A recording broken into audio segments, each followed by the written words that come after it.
Hello and welcome to Skeindeer Knits. My name is Ellie and I am a Norwegian living and knitting in London. And you can find me on all the social medias, Instagram, Ravelry, etc. as Skeindeer. And don't forget my Ravelry shop, Skeindeer Knits, where I sell knitting patterns. I have knitting patterns, lots of them. Cool designs, colour work, Norwegian inspired, and things like that. So yeah, hi and welcome to my knitting podcast where I sit and talk about knitting for about an hour or so every once in a while, monthly, weekly, who knows really. But yeah, if you are new here, that is basically what I normally do. I will talk about things that I have designed, things that I finished knitting, things that I have, cast on, things I'm currently working on, yarn and stuff like that that I have purchased. But I have a feeling the knitting part in this episode might be a little bit on the shorter side, so I am going to talk about a lot of other things at the end of this episode, including skincare. Not my area of expertise, but I thought maybe it would be good to hear from someone who has no idea what they're talking about. Wait a minute, maybe not. We'll try, we'll see what happens. So yeah, hi to returning viewers, welcome back. It's very nice to have you here. And thanks so much for sticking around so that we finally, for like, I don't know if it was like the 3rd time, the 10th time that we went over and under 24,000 subscribers, but I think we are steadily over now. So yay, celebration, cool stuff. And yeah, that's kind of basically what this episode is. I guess it's just like me feeling like recording because it's not like I have a lot of knitting to talk about. It's mostly everything else that I want to talk about. I just wanted to make an episode despite my... Oh, I don't know what I was doing today, so I don't know. Normally I will like kind of tie it up in a kind of twisted, wet kind of way, sleep with it, and it turns out pretty cool the next day. It worked really well not last time, but this time, this is not what I wanted. So we're just gonna work with what we got. That's that. So anyway, also forgot to mention at the very end of the episode, I'm gonna talk about what I thrifted in Norway, because we might be entering a whole new section for this whole series if this is going to continue, but oh well. We're going to start with the knitting content, and that is one of my 2 works in progress. I was working on this little darling here while I was in Norway. So if I didn't mention it already like 3 times, I'm from Norway, and I just literally yesterday came back from like 10-day stay there. It was a bit of a now or never kind of thing because my mom's moving away from the rest of my friends and family that live in the same area, because why would it be convenient to have everyone in the same place? So I had to go, and it was really nice. It felt a lot longer. I usually have the opposite experience, that it like 3 weeks feel like just one and I didn't get to do everything, but this time I stayed for just over a week and it felt like a month. So yeah, it feels like I haven't been here in a while. And so I brought 2 knitting projects with me. Kind of thought I would finish them and maybe need something else, but I did not finish either of them because that's what's realistic really. I was doing a whole lot of other things, but we're dealing with this one. So I'll do a little bit of a recap of what we're looking at because it's not a Marius.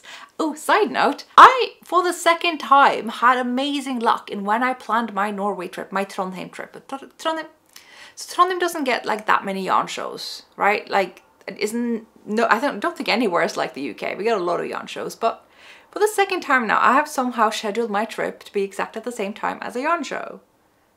These maybe happen like once or twice a year, so I was like, okay.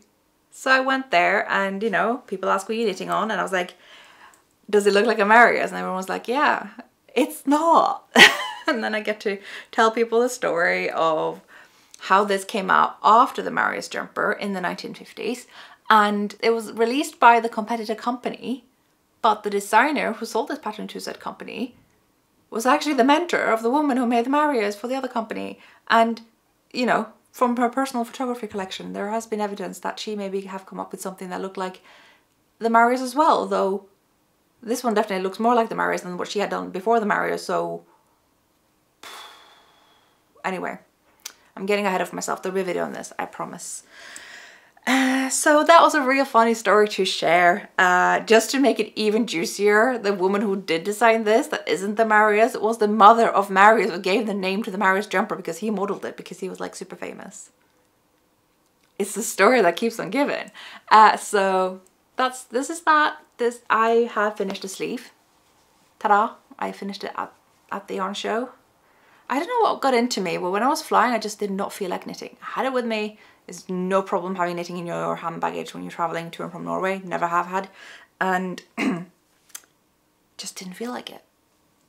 Both ways. I just sat there, was like, oh, flying is so boring and it takes so long and I hate flying. I really do.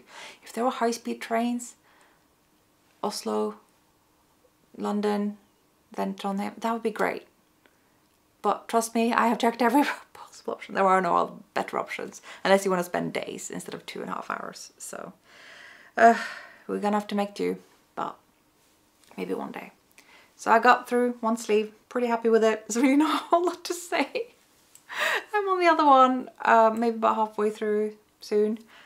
And then I will be using the remainder of the dark yarn to finish the body. And then I will see what we can do about this neckline. I can barely get over my massive head. Well, this isn't like an outrageously tight neckline or anything. It's just that my head is the same circumference as the largest male size in like most of my knitting accessory measurement resources. It's just big, okay? It's just, it's because I'm super smart, and that's why.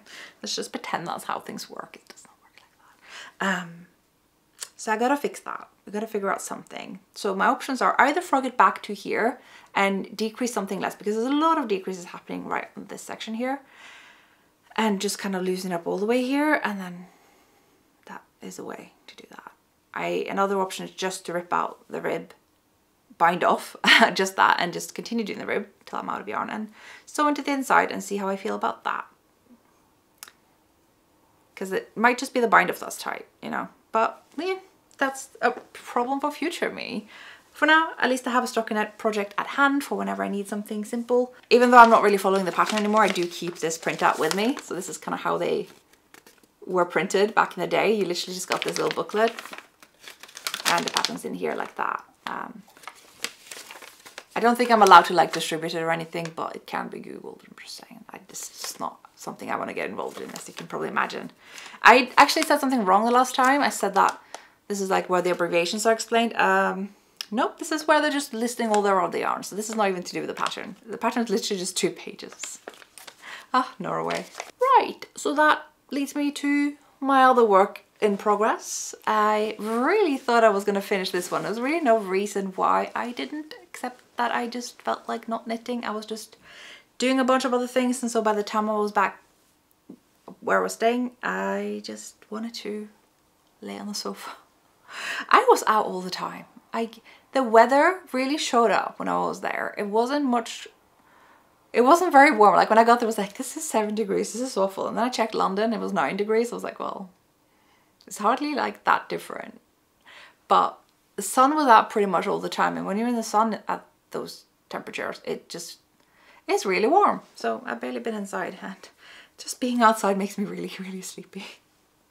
But I finished the sleeve. We have a sleeve, and I have done slight modifications, yes, to my own pattern. I'm making size 8 for a 3-year-old. He will obviously be 4 by the time this is going to be relevant, but he's wearing a size 6-year-old. So I want this to last a few Christmases. But maybe it was just that I didn't feel like doing more color work by the time I got here, or maybe I just thought he's not going to be the length of an 8-year-old yet. That much we know. So I did the remainder length. So this is still the length for the 8-year-old sleeve, but a lot more of it is rib, so that it is easier to just fold up. You can fold it up all the way here for now. You can fold it up halfway later. And by the time it's 8, we can fold it up, well, not at all. So I thought that was a clever solution. I know a lot of patterns suggest this, and I may have put that in my patterns as well, but I know people get very frustrated when you give them options. People really want to just be told, how long is an 8-year-old's arm? As if anyone knows. So, oh dear. I mean, they're all different. That was the joke. Yeah, so that's where we're at there. I decided, because I have a lot of yarn left after making a sleeve, the sleeve pretty much just took 10 grams of the contrast color, so I have enough yarn. I can make this full length if I want to. Yeah, we'll see how long I really feel like it, because there's really no rule as to how long a jumper can be. Like, it can get longer than my jumpers because mine are cropped. And so full length for an 8-year-old can be longer or not. I'll just winging it. But yeah, this is my pattern. In case you didn't know, I didn't say that, I forgot. You can get it in my Ravelry shop. I have a children's version pullover that you can do color work just for the yoke or for the whole body. I have currently only knitted up the yoke, but we're working on the color work for the body now. I also have a adult pullover and cardigan. You could also choose to do color work just for the yoke or the whole body there. And I've actually got the yarn amounts for both options on those. And we're about 10 minutes in, and I 12 minutes, give or take, and we're out of knitting. So I'm going to talk about the yarn that I bought at this knitting event, and then there's so much else to talk about here. But before I get to the yarn, I want to talk about something I got in the mail that was waiting for me when I got home.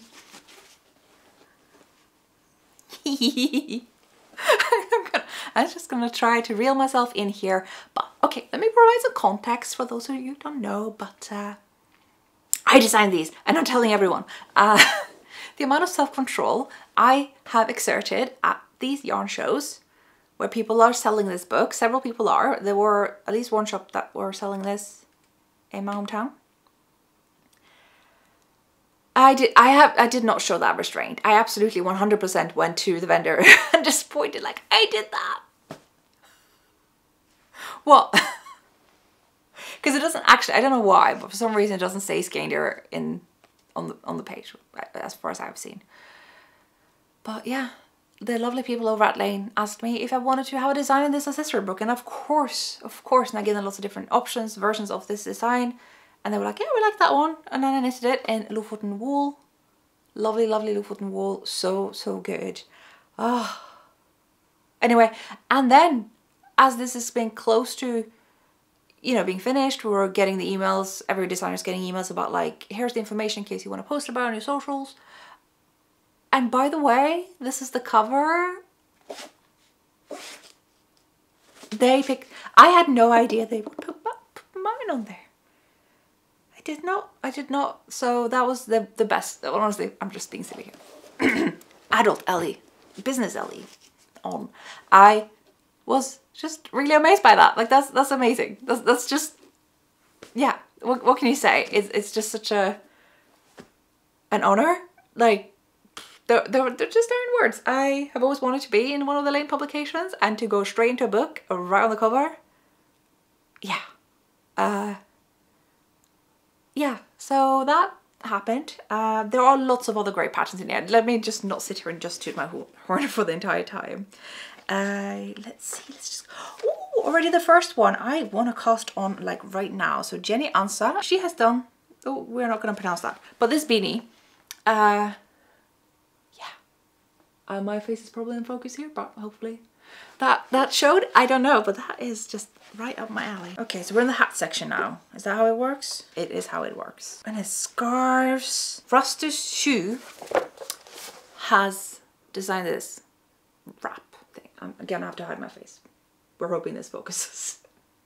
I have no way of knowing. But yeah, that is gorgeous. I need scarves. I make a lot of shawls, but why not scarves? Ooh. And my lovely friend Lily Kate has designed a cowl. I just saw it. There's the cowl, and I happen to know that this cowl has this like really cool like row round knitted with silk mohair where it just flips over, so the fold is like very natural, and so that's cool. I wonder if there's something reversible with it as well. And Jeanette Sloan has the Hidden Stars mittens. They're really lovely, so I wanted to show you those. My goodness, there's even a pattern for a scrunchie, a knitted scrunchie. I am tempted to have a go at this. That is awesome. That's by Sariana Letonen. And there's mine. So one thing that's actually not coming across in these photos, because you cannot photograph everything and then represent everything in every 52 patterns in a book, I get it, is that actually these Latvian braids that you're seeing on the cuffs here, well, if you want to fold out the cuff entirely and have it cover your entire arm up to the elbow, like before the elbow, the Latvian braids are also going to be on the inside. So you're kind of doing like a Latvian, it's kind of like 4 Latvian rows that alternate, rather than just having 2 on the outside. There's also 2 on the inside. I thought that was kind of cool. It's nothing like too revolutionary, but it makes the Latvian braid reversible. So you can have it folded up like this, or you could fold it all the way down here. There would be lateral braids here or here, depending. Just a little touch, but just a little thing that I wanted to put on to make a little bit, a little oomph, just taking a moment. It was just really nice. Can I talk about this in every episode? You won't be mad, right? Moving on. I'm in a good mood today. I got yarn. I had such a blast. I wasn't going to buy any yarn, but well, close call there. But I found these spinners. So Norway mostly has like these few very large spinneries, but there are increasingly many yarn producers popping up. They're a lot smaller, and quite many of them are in my region. And one of them is Nea. I'm just going to show you the skein. Nea Ullspinneri. There we go. Lovely. So, I don't know if you recognize the word Nea. Yeah, one of my first mitten patterns are named Nea. I believe, if I'm not entirely mistaken, that was after the river that flows from Selbu to Tydar, where my family used to have a cabin until my mom got the bonkers idea of selling it during lockdown. I just cannot. But you know, it's a ski cabin, she's getting older. I get it. But that is just like my childhood place. Ås in Tydar is where these people are doing their spinning. In that little tiny place. So of course I had to get their yarn, but not just for that reason, though good reason enough, but because for every skein that I got from them, it's a different sheep breed. And these are not just going to be amazing to knit with, but also going to be perfect props when I finally get around to making my Norwegian wool video. By the way, if before I actually start scripting it, if there's anything that you want me to cover when it comes to Norwegian wool and sustainability, that is the focus, that you think I should not miss out on. I'm not talking about things that you're curious about knowing, but it's just stuff that you, if you have knowledge about this, that you are like, it will be an awful shame if that is not included. If there's something specific, please do let me know, so we're not having a full 2-hour video that is missing something important, because I'm trying to cover all bases, but you know, I have limitations too, turns out. Yeah, so this is the 4 skeins. I'm gonna have to show you this so it pops out from my jumper. Yeah, so, okay, where do we begin? Start with the big one, the white one. This is not the Norwegian white sheep that I normally rave about. This is Sparso. So that is one of the older Norwegian breeds. And in later years, they have been able to make it white. And that matters for, you know, the price people are willing to pay for the yarn, because it makes it easier to dye. You don't have to bleach it beforehand and stuff like that. So it's just really nice. The way they've also made it really soft. So just a little bit of yarn specs, 100 grams, 200 meters, a 3-ply yarn. So maybe compared to like the 3-ply sticky yarn from Rauma I've been using a lot, sort of in that area, and I wanted to match it up with this skein, which is Cortina, which is the same breed that I did that jumper that I was just showing you. This, I think, is the same, yeah, 200 meters per 100 grams, 3-ply yarns. I thought, what? Wouldn't it be nice to just do some mittens in Cortina and Sparso, even though these are quite different breeds? The Cortina is like one of those like kind of side quest breeds. I don't know what to call it. It just is like a whole separate history than this one that is like, basically you can group all these sheep breeds into like the crossbred ones and the old like short tail breeds. It would be really nice to combine them. And then I got some 50 gram skeins. These are about 160 meters each. And these are 2-ply yarns, so comparable to Finul, stuff like that. And they're both called Nea, but they are different. Well, this is where it gets confusing. Both of them will say 100% Norwegian white sheep. So this is like the stuff that you're probably used to me talking about. It is a relatively more recent breed in Norway that kind of came about from the UK in the early 1900s. And that's what we use when we're talking about the lamb's wool from Norway. Usk, Finul, all that stuff. But it also says Norwegian white sheep on this one, and this is not dyed. What gives? Well, one of the Norwegian white sheep breeds is actually a black sheep. That's called Blasset. I don't know how to pronounce it. And so that is one of the crossbred ones. So I thought that'd be nice. They're very similar. Am I gonna make mittens again? I had a very big mitten break, as you can imagine, after having done 4 mitten clubs. It just, yeah, just needed a little bit of a break. I don't want to start hating making mittens. So we'll see what comes of these. But yeah, it was really lovely talking to them. And I may have picked up a 5th skein, and I want to give it a little bit of extra attention. Because this is pelt wool, and I've talked about pelt wool a lot. So pelt wool was when they mixed the Sparso with the Swedish Gotland sheep to make this just beautiful, beautiful, fuzzy, silky, I don't even know how to describe pelt wool, but I have never felt pelt wool this lovely before, ever. And I'm very, very tempted to get another bunch of skeins. It's so nice. Like, I am very, very familiar with the pelt wool yarns from Hillesvåg. Like, Hillesvåg basically rejuvenated that breed for us knitters, and so it's really interesting to see how it's making it to, you know, other spinneries. And the fact that this farmer had these pelt wool sheep was like, I don't know what to do with this wool, nobody wants it. It was, you know, it's so hard to get any value from your wool. Like, it's hardly even worth sharing your sheep before slaughter. Like, it's just so little money to get from it. So when spinners like these actually like, yeah, we want it, we want to spin it, look how lovely this is going to become. Just, I can't show you how soft it is, you're just going to have to believe me. But it is probably the loveliest skein of the bunch. And this has 170 meters per 100 grams. So it is also 3-ply yarn, but I would say probably a little bit heavier than the other ones, though it does look like it could knit up about the same. That is just very squishy. I just really like it. Oh, I want more. Now, another one of these smaller spinneries that I want to give a massive shout out to, that I got to talk to again, is of course Selbu Spinneri. And I have both knitted and designed with Selbu Spinneri yarn before, but every time I've only bought their undyed yarn, because then I get to knit with, you know, natural black and natural white, and I just really, really love that for my Selbu mittens. But this time I picked up some of their dyed yarn, and I just think these two together are going to be so, so cool. So both of these are 157 meters per 50 grams. So 50 grams each. Not entirely sure what the story is, with some of them are skeined and some of them are balled up. But what's so cool about Selbu Spinneri is that not only do they actually have stuff to ball up their yarn, which is quite advanced, but they also wash their own wool. This kind of sounds a little bit trivial because, like, yeah, wash wool, man. Pretty much all the yarn companies in Norway will ship their Norwegian wool to the UK to have it washed, because the quantities that needs to be washed, there aren't machines big enough for that in Norway. So it's just more financially reasonable to have it shipped back and forth and washed somewhere else. It's quite bizarre, but yeah. So for these guys to have, you know, obviously a much smaller production, have their own means of washing and boiling up the yarn, yeah, that's cool. I'm reading the label now, but I seem to have to go from memory here and say that this is both the Norwegian white sheep. It's not from any of the other breeds. But yeah, let's do a little bit of a close-up for you guys. You can see, oh, it's just so nice. And it was so, so, so nice to talk to them.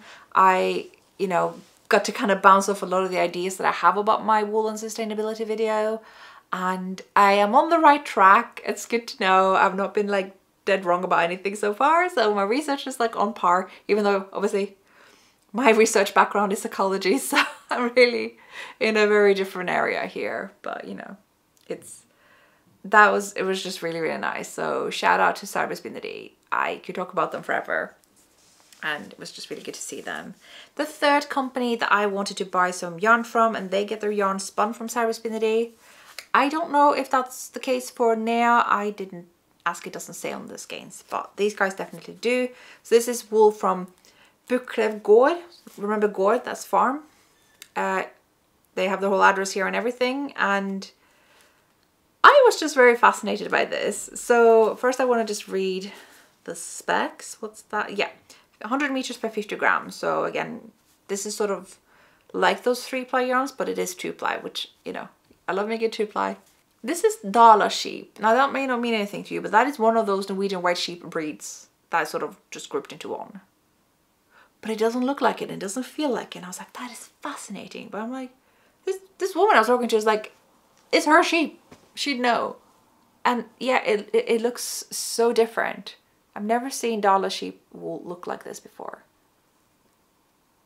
So obviously I have to get my mitts on it. So all in all, it's a modest amount. I got all this from there, and that's what I bought when I wasn't in Norway. I did want to buy a bunch of other yarn, but there's no lack of yarn here, but I do always want to pop by my favorite yarn shops just to see what they have, so at least I know what I can send people for if I need anything there.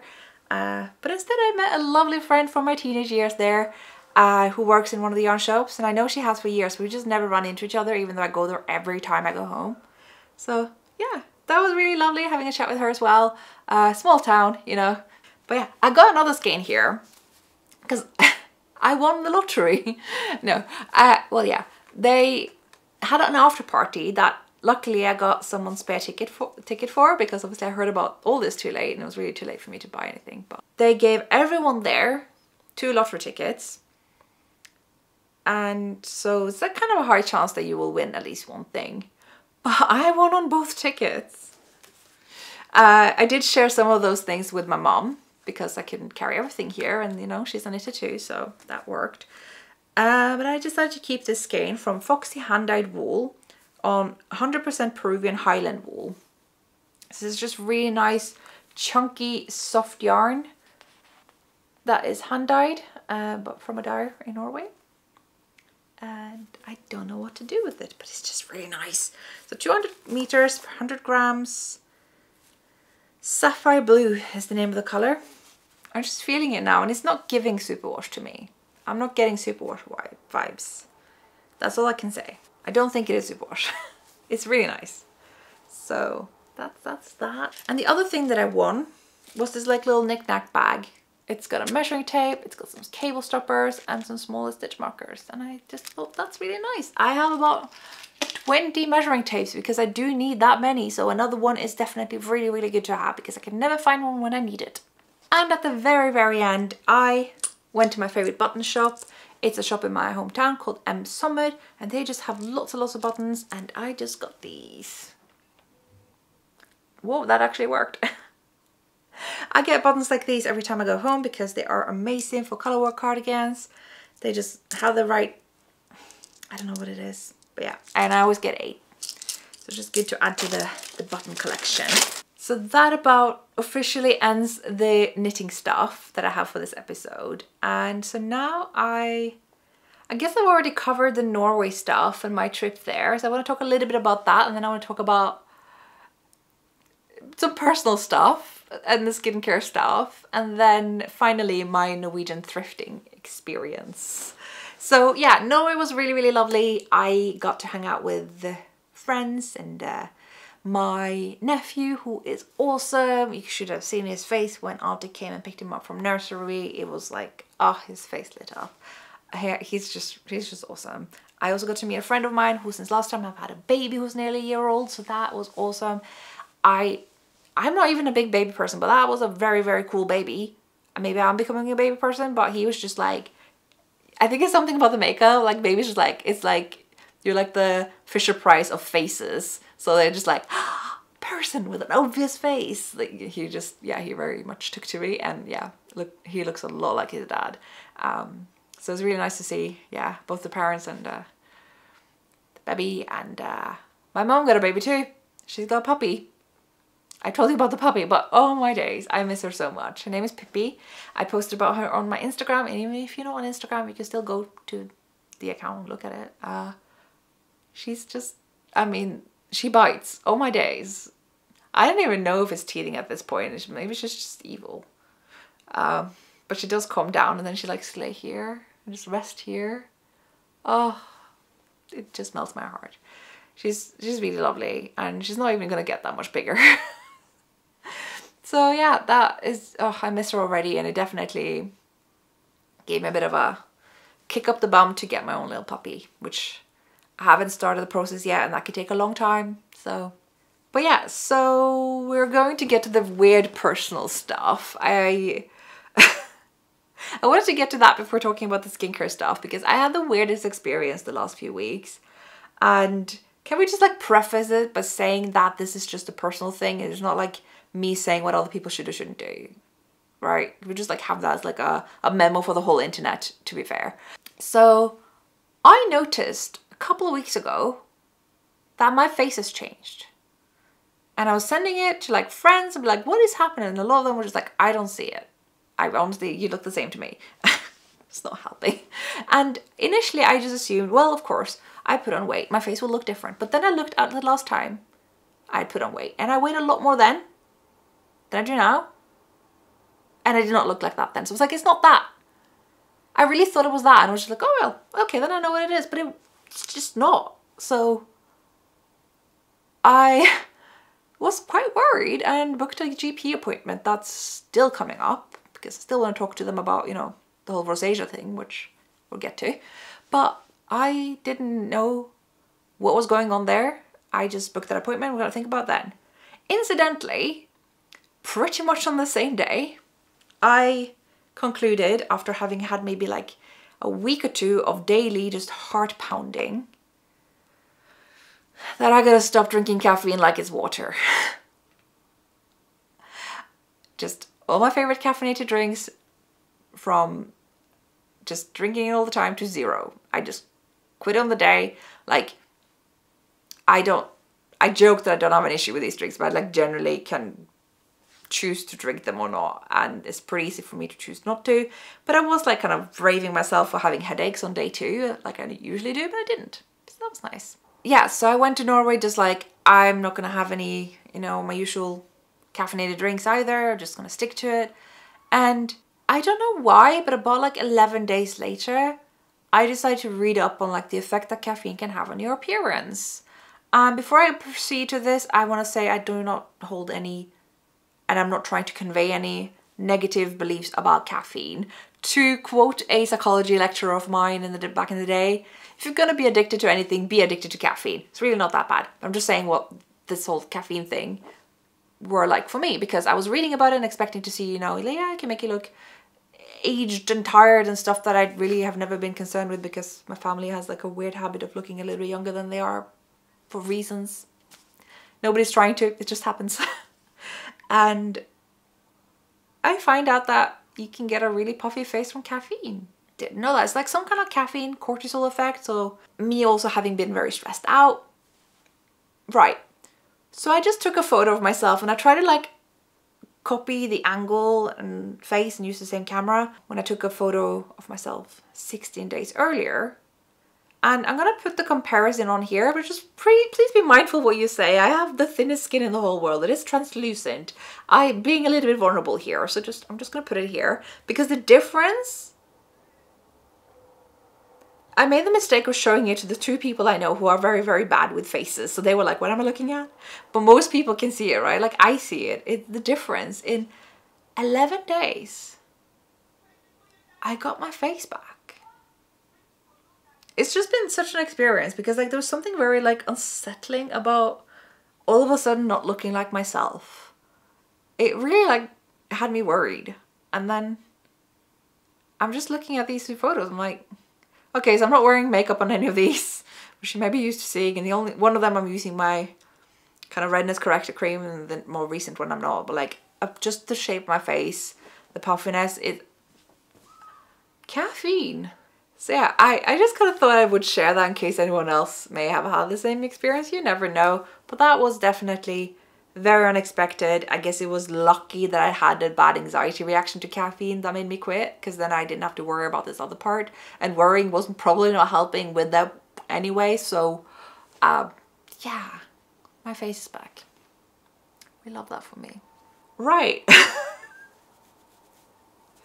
So I thought that was a fun little anecdote before I get into the whole skincare talk. Oh boy. And I want to preface that by saying that I am not someone you should just take advice from here. This is purely this was my experience. I'm just watching like dermatologists and people very interested in skincare talking about this on YouTube, and I read Reddit. Okay, so this is my skincare journey. This is my journey, okay? So I got into skincare in the summer of 2021.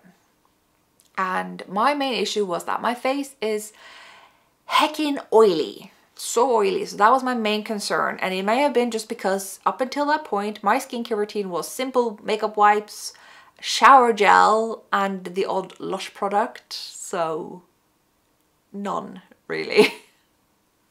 Yeah, you get the skin that you and initially I just had a woman in a makeup cosmetic shops just sell me the products I guess she was told to sell that day, because they were not really suited for what I had asked for at all. So I ended up with a bunch of products from Origins, and that was not a good match for me. Not trashing them or anything, but yeah, just ended up with stuff that wasn't really... Yes, it was introducing a skincare routine and steps and how that works. You know, first you cleanse your face, then you put on various serums and stuff, and then you put on a moisturizer on top. Cool, cool, cool. But then I was like, clearly I ended up with the wrong products. I'm going to try to, you know, give them to friends, and now I figure out what suits my skin. And lucky for me, I also have a friend who's really into skincare, and I managed to narrow it down to a couple of things. First of all, CeraVe facial cleansers. I still swear by them, but I just put a little pin in that because things have changed on that front as well. So I got the hydrating cream to foam cleanser. Remember again, I'm not endorsing anything. I'm just talking about my experience. It's really, really nice. It removes makeup, except this lipstick. You do have to just like tear your whole lip off to get it off. Those simple wipes are still very good for that, I will say. Let's keep them for that. And I use this interchangeably with the CeraVe salicylic acid cleanser, because again, me and my oily skin, that's pretty good. And I've been using those for years, since 2021. And for moisturizer, I was like, do I really need that? I have such oily skin. This is the thing I've learned. So I started with the lightest moisturizers there are. First there was a Clarins, I think, just those little moisturizer tubs. And there's a very similar one that's called First Aid Beauty coconut water. They're very, very similar. They're similar price points, they're similar amounts. But I really like the last one because it just felt a little bit less sticky, worked better with the other products, and just, yeah, it was really, really nice and light. Not sure what it did for my skin, but at least I had the first step to kind of train my very oily skin to receive moisture from the outside, and that has changed the oil production quite a bit. Who would have thought? But that has also changed. One thing that happened was for the past year, I've been really dry on this side of my face. It's still a tendency to be drier here. I don't know if this is the side that I sleep on. I did change my detergent for my sheets to be slightly gentler, so maybe that's helped it. But I also used this cream, also by First Aid Beauty, called Ultra Repair Cream. And I swore by this, and I've almost emptied it. And that's when I had a bit of a plot twist lately, because at the very, very end here, of all these wonderful, beautiful ingredients where it says safe for sensitive skin, at the very end, eucalyptus leaf oil. Don't put that on your skin. Not if you're sensitive. Which it says. I don't know why they would do this, because it was so lovely, and my face finally got used to putting on what is a relatively thick cream. My oily face. It smells like eucalyptus. Nice smell, fragrance for skin.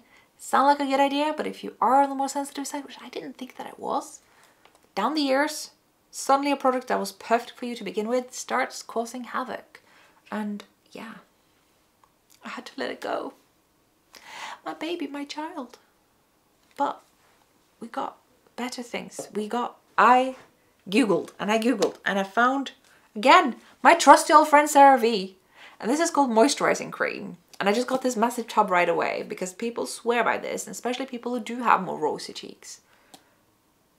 So don't confuse this with the moisturizing lotion. It has to be moisturizing cream. I don't know why I'm showing you. It just looks like cream. And I can lather on thick layers of this moisturizer on my face and not be oily. I can put makeup on, it doesn't feel too thick. I don't know what it is, but I think either I was wrong all along and my skin can do it, or my skin has in fact adapted by me introducing lighter moisturizers to begin with and sort of gradually climbing up to be able to wear this. And I'm just like, just caressing my own cheeks now, just like, oh, it's so soft. So, you know, it's the little things in life. And I know that people who are really into skincare, they get a little bit of a like, oh, CeraVe is a snooze fest, but you can't fault them. They are just good. Just make sure you get the right stuff, because that was when me and the hydrating cream to foam cleanser had to have a little talk, because there is such a thing about like pH and stuff, and this does have a pretty good pH, but stuff that foams a little bit harsh on the skin. So again, I was like, well, then what? So apparently the hydrating cleanser, easy to confuse with the hydrating cream to foam cleanser, but this one doesn't foam. It just feels like washing my face with moisturizer. I still feel clean and cleansed and all that. It's not ideal for makeup, so I will like just simple wipe just the eyes and just the lips and then use this. Oh, where have you been my entire life? I'm sorry, I kept looking at the other cleansers, but you are it. And it says for normal to dry skin. Look, notice this, like for most of these products, it doesn't say for oily skin. And I think that's where I learned. Even if you're extremely oily, which I am, / was, using the same skincare that people with dry skin get actually is good. You get good stuff for your skin, so your skin doesn't feel like it has to compensate. So are there any other products? Well, yeah, I used to use the ordinary niacinamide, but I don't get why it has to be a full 10%, because most evidence suggests that 5 is like it. So I'm a little bit like gonna put this one on hold for now. I think all these like different active ingredients on my face may not be good for trying to work with the redness that I'm trying to deal with, be it rosacea or not, I don't know. So putting this on hold for now. But it's supposed to be good for oily skin. So that's why I have it. This one, I swore by when I got it. This is Paula's Choice Exfoliate 2% BHA Liquid Exfoliant. Meaning you can just put it on your skin and it just exfoliates. You don't have to wash it off or anything. I find it a little bit sticky. I feel like I can feel a layer on my skin. I might just empty this gradually, use it up. I'm not just gonna pour it in the sink, obviously. And get a gentler version of this that maybe I can apply directly. That doesn't leave that kind of, you know, because this is really good.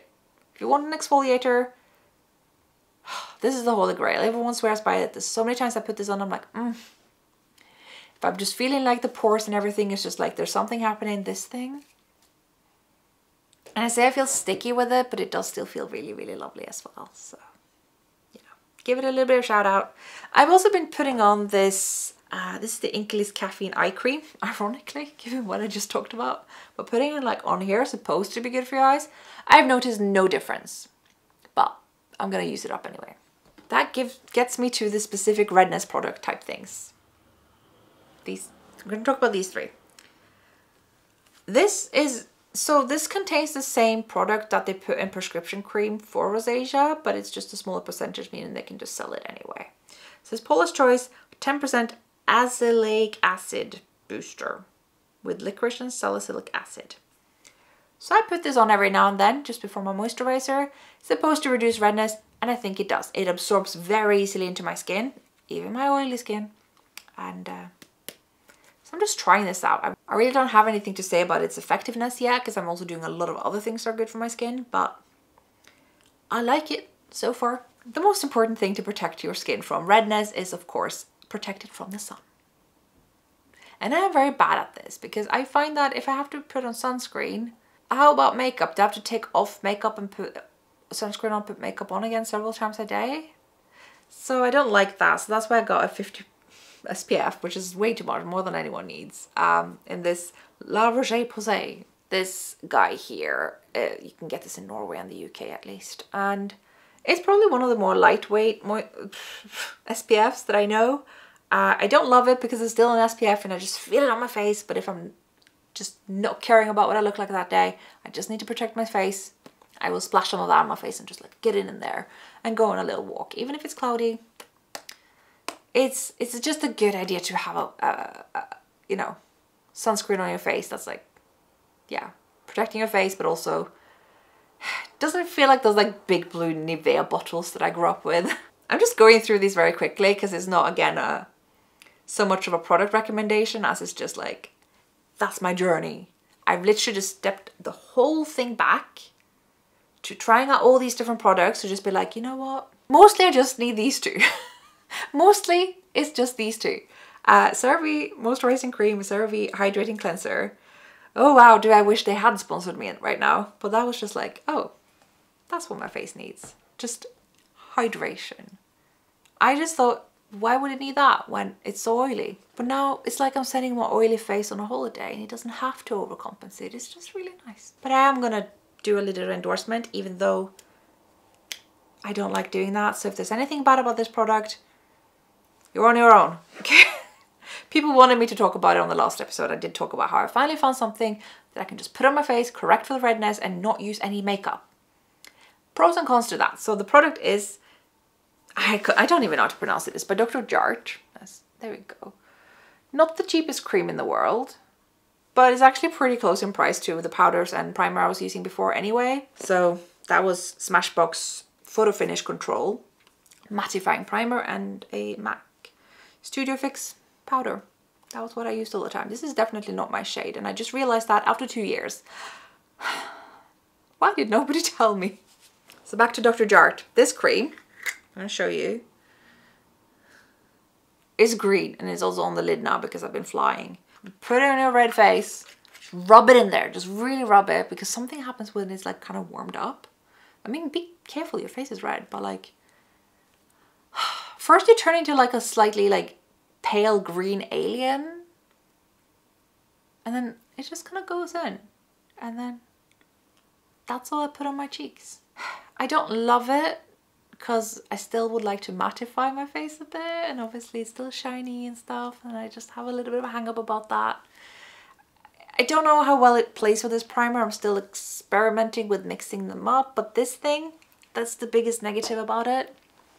It doesn't play well with makeup because it had the longest list of ingredients I have ever seen. But that's because it color corrects, moisturizes, soothes, and has an SPF of allegedly 30.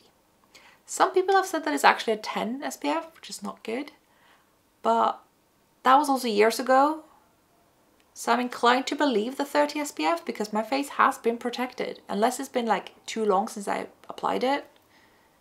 I've been sunburned here, but not here. So, I don't know. I don't know. It's just, I've become kind of religious about this little cream. Not gonna lie. So that's kind of why I wanted to do this whole skincare story here, because there's something about like, once you get into the skincare world, it is so overwhelming. I am still overwhelmed. But trying to just like take a step back and think, gentle cleanser, hydrating moisturizer, and start there, and sun protection, sorry. And from there, you can add stuff as you go, but just focus on those 3 things. Thanks for coming to my skincare expertise video. Well, now. But finally, so this video is going to be a bit longer than my usual ones. I want to talk about what I have thrifted in Norway. So I'm not sure what the interest of that is here, because it's got nothing to do with knitting, but everything to do with the sort of Norwegian stuff that I don't really talk about on here. So I thought maybe you would be interested in that anyway, because it's very much about how I intend to decorate this place. I'm already working on it. This is very much the aesthetic. Wow, this should have been a bonus episode. Maybe I should make it a bonus episode. I am going to make it a bonus episode. Watch the next part. I want to make it into a separate one. I just realized. So, thank you so much for watching. And yeah, just for always like being here and just writing lovely comments. I read all of them, and just, yeah, hope to see you in the next one. Bye-bye.